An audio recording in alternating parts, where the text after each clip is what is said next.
Halo semua, jumpa lagi dengan saya Depri Saifullah, channel sepak bola, khususnya Timnas Indonesia dan sepak bola dunia. Kita akan membahas Timnas Indonesia yang baru mendapatkan breaking news hasil drawing putaran 4 kualifikasi Piala Dunia 2024. Kita satu grup, di grup B bersama Arab Saudi dan Irak. Ini grup berat ya. Kita harus akui bahwa ini grup yang cukup sulit. Tapi kita juga tidak bisa menganggap enteng dua lawan lainnya, yaitu Oman dan Uni Emirat Arab. Walaupun secara idealnya sih memang menghadapi dua negara ini bisa lebih mudah dalam tanda kutip. Tapi kita harus menghadapi dengan serius, menghadapi pertarungan putaran 4 melawan Irak dan Arab Saudi dengan pantang menyerah. Masalahnya, kita tampil kurang meyakinkan di laga terakhir melawan Jepang saat kalah 0-6. Ini cukup memusingkan juga buat seluruh fans, buat seluruh staf pelatih. Tapi di balik itu semua kita harus optimis karena dua negara ini adalah musuh lama Timnas Indonesia. Arab Saudi, Irak. Kita sudah mengenalnya, Timnas Indonesia. Para pemain sudah mengenal tim ini.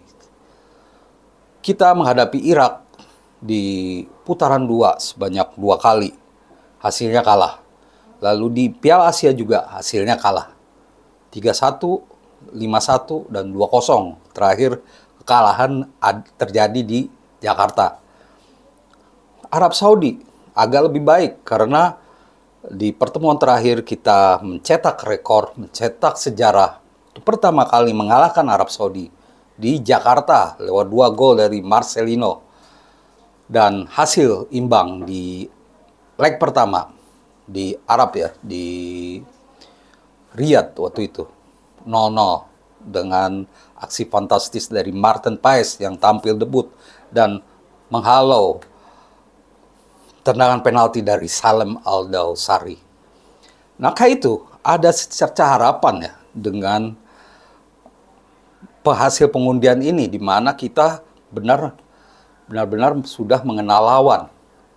Meski begitu tentu tidak bisa dikatakan bahwa hasilnya bisa mengulang seperti yang lama.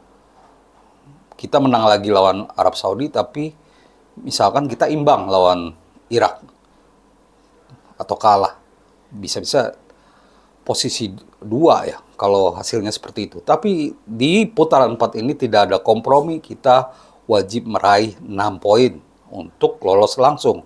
Kalau hanya posisi 2, kita nanggung, lebih susah lagi playoff di antar konfederasi. Itu pun kalau lolos, karena posisi 2 dari grup A dan B akan diadu lagi untuk meraih tiket, 1 tiket.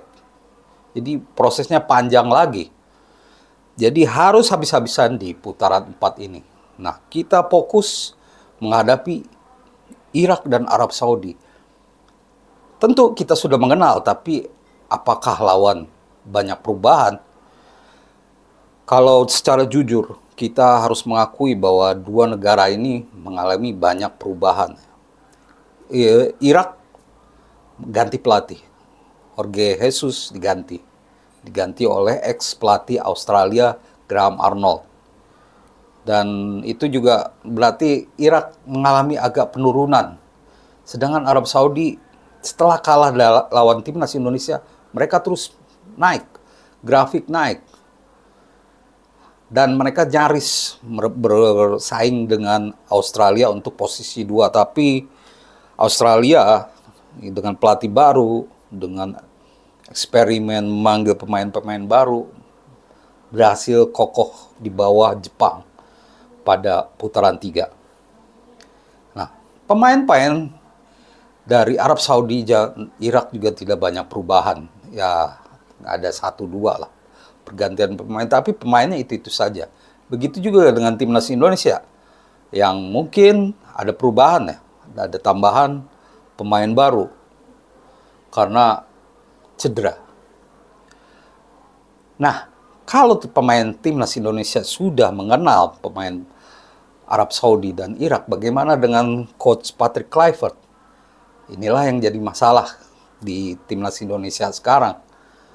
Di berbagai forum sepak bola yang saya ikuti, semuanya meragukan kapasitas Patrick Kluivert. Kekalahan 0-6 tidak bisa ditolerir karena Indonesia tidak memiliki satu peluang pun. Ya betul, kita mencadangkan beberapa pemain dan ada pemain yang cedera. Tapi itu tidak bisa jadi alasan ya buat kita tidak memberi perlawanan saat lawan Jepang. Itulah yang menjadi masalah. Dan kebetulan Kluivert juga tidak menangani timnas Indonesia saat menghadapi Irak dan juga Arab Saudi yang punya pengalaman itu ya pelatih sebelumnya, Sinteyong. Jadi ini bakal jadi alarm serius bagi staf pelatih timnas Indonesia. Ya, memang masih ada waktu untuk mempelajari Arab Saudi dan Irak. Tapi mereka sudah berkembang, Arab Saudi bahkan ikut Piala Emas di Amerika Serikat, CONCACAF, begitu seriusnya untuk menghadapi putaran 4. Mereka juga tuan rumah. Jadi apa yang kita harapkan ya tentu Patrick Kluivert harus membuktikan bahwa pengkritiknya bahwa dia bukanlah pelatih yang salah. Harus membuktikan dia bisa menerapkan strategi yang tepat. Lebih baik dibandingkan saat lawan Jepang. Dan juga tentunya harus memastikan bahwa ya minimal hasil realistis sih ya posisi 2. Tapi apakah itu bisa? Kita tunggu saja pertandingannya. Demikian teman-teman ulasan saya, semoga menjadi informasi yang berguna. Terima kasih atas perhatiannya. Salam olahraga.